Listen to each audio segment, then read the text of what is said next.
પરિવારનો સુતો અંતરની દલડાની વાત હું કોને જઈને કયો જે દાડેથી મને મારી સંતોષી મળી છે યો જે દાડેથી મને મારી સંતોષી મળી છે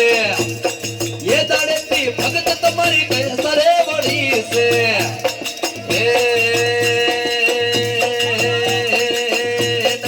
ખબર ની હો ગઈ દુનિયા મોહ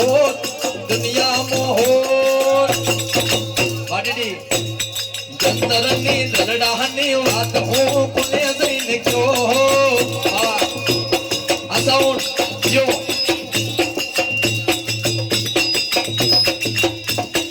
ખાસ કરીને મારા લવજીભાઈની ફરમાઈશ માટે શણલમાન મળ્યો હોતો તેના વાળી મળ્યો હોત પોપડું શું તો તમારું શું તો પરિવારનું શું તો